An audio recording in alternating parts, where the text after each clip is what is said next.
خود پاک اتنی تیزی سے انسان کے گناہوں کو مٹاتا ہے کہ اتنی تیزی سے پانی بھی آگ کو نہیں بجھاتا۔ جب تم کسی پر احسان کرو تو اس کو چھپا کر رکھو، اور جب تیرے ساتھ کوئی احسان کرے تو اس کو ظاہر کرو۔ ناممکن بھی ممکن ہو جاتا ہے جب کوئی ہاتھ اٹھا کر اللہ تعالیٰ سے مانگتا ہے۔ سچا سچائی کی اس مرتبے تک پہنچ جاتا ہے جسے جھوٹا مکر و فریب سے پا نہیں سکتا۔ جو انسان یہ سمجھتا ہے کہ اللہ جو کرتا ہے وہ ہمارے لیے بہتر ہے، وہ کمال ایمان رکھتا ہے۔ دوسروں کے حال پر غور کرنے سے نصیحت حاصل ہوتی ہے۔ جو شخص اپنی قدر خود نہیں کرتا، کوئی دوسرا شخص بھی اس کی قدر نہیں پہچانتا۔ جھگڑے میں کودنا انتہائی آسان ہے لیکن اس سے نکلنا مشکل۔ جو اپنی ضرورتیں بڑھا لیتا ہے اسے اکثر محرومی کا غم رہتا ہے۔ مصیبتوں کا مقابلہ صبر سے اور نعمتوں کی حفاظت شکر سے کرو۔ آنسوؤں کا ہر قطرہ دنیا کی ہر چیز سے زیادہ مہنگا ہے، لیکن کوئی اس کی قیمت اس وقت تک نہیں جان سکتا جب تک وہ اس کی اپنی آنکھ سے نہ نکلے۔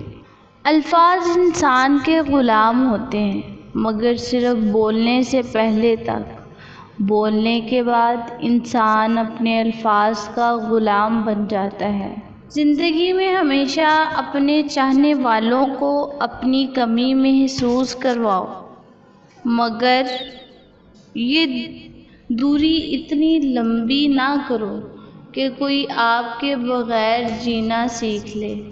رزق کے پیچھے اپنا ایمان خراب مت کرو، کیونکہ رزق انسان کو ایسے تلاش کرتا ہے جیسے مرنے والے کو موت۔ اگر انسان کو تکبر کے بارے میں اللہ کی ناراضگی اور سزا کا علم ہو جائے تو بندہ صرف فقیروں اور غریبوں سے ملے اور مٹی پر بیٹھا کرے۔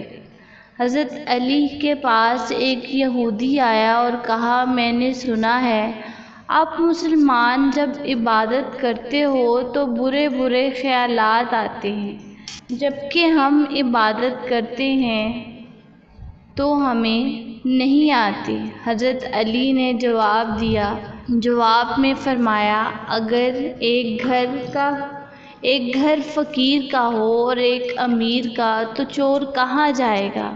یہودی نے کہا، امیر کے گھر میں جائے گا۔ حضرت علی نے فرمایا، تبھی تو شیطان اس کو ستاتا ہے جن کے دل میں اللہ ہو۔ جن کے دل میں اللہ نہیں ہوتا وہاں شیطان کا کیا کام؟ جس انسان کی جان نکل جائے تو وہ زندہ نہیں رہتا، جس انسان سے احساس نکل جائے تو پھر وہ انسان ہی نہیں رہتا۔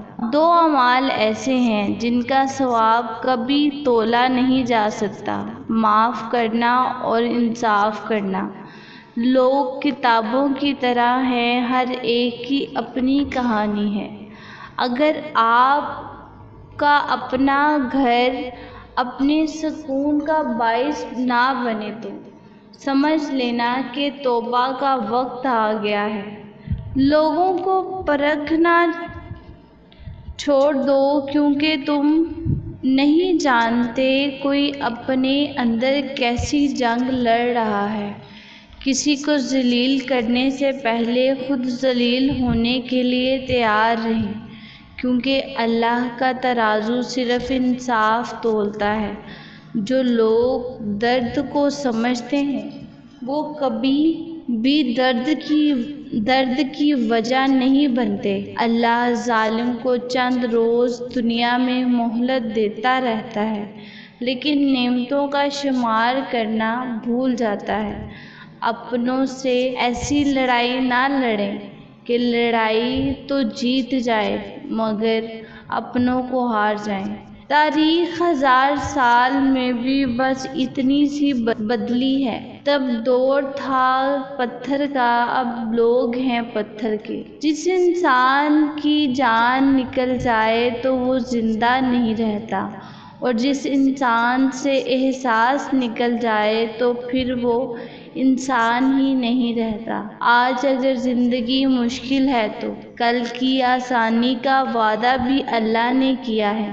بس دعا میں یقین سے مانگتے رہو۔ جن باتوں پر جھگڑا کر کے لوگ مٹی تلے جا سوتے ہیں، انہی باتوں پر ہلکی سی مٹی ڈال کر دنیا میں پرسکون زندگی گزاری جا سکتی ہے۔ صبر میں شکوہ نہیں ہوتا، صرف خاموشی ہوتی ہے، اور اس خاموشی کا شور صرف اللہ ہی سنتا ہے۔ قرآن پاک بار بار کہتا ہے، نا امید ہونا، کمزور نہ پڑو، غمگین نہ ہو، بے شک اللہ ہر چیز پر قادر ہے۔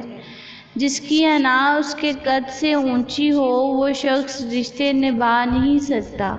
جو بندہ اللہ کو پسند ہوتا ہے اس کا عمر کے آخری دنوں میں یہ حال ہوتا ہے کہ وہ کہتا ہے میں نے کچھ نہیں کیا، یوں ہی عمر ضائع کر دی۔ عقل مند اور بیوقوفوں میں کچھ نہ کچھ عیب ضرور ہوتا ہے۔ عقل مند اپنے عیب خود دیکھ لیتا ہے اور بیوقوفوں کا عیب دنیا دیکھتی ہے۔ انسان کی آدھی خوبصورتی اس کی زبان ہے اور آدھی خوبصورتی اس کی خاموشی میں ہے۔ کچھ لوگ اپنی آدھی زندگی پڑھنے میں گزار دیتے ہیں اور سیکھتے کیا ہیں؟ دوسروں کو نیچا دکھانا۔ جب کسی کمزور پر احسان کرو تو اس کے شر سے بچو۔ کچھ نیکیاں ایسی بھی ہونی چاہیے جن کا اللہ کے سوا گواہ نہ ہو، کوئی گواہ نہ ہو۔ زندگی جب رلائے تو سمجھ جانا گناہ معاف ہو گئے، زندگی جب ہنسائے تو سمجھ جانا دعا قبول ہو گئی۔ اللہ خود پر کوئی احسان نہیں رکھتا۔ اگر آپ نے اس کے لیے کوئی چیز چھوڑ دی تو وہ آپ کو اس سے بہتر نواز دے گا۔ جب تمہیں گناہ کے بعد ندامت ہو تو سمجھ لو کہ اللہ نہیں چاہتا کہ تم اس راہ پہ جاؤ۔ اللہ کے آگے جھک جاؤ، اللہ کسی کے آگے جھکنے نہیں دے گا۔ جب درد بڑھنے لگے اور کچھ بھی سمجھ نہ آئے تو اپنے رب کی طرف چلے جاؤ، کیونکہ دلوں کو سکون اس کی یاد میں آتا ہے۔ جب عبادت سکون دینے لگے تو سمجھ جاؤ کہ اللہ تم سے راضی ہے۔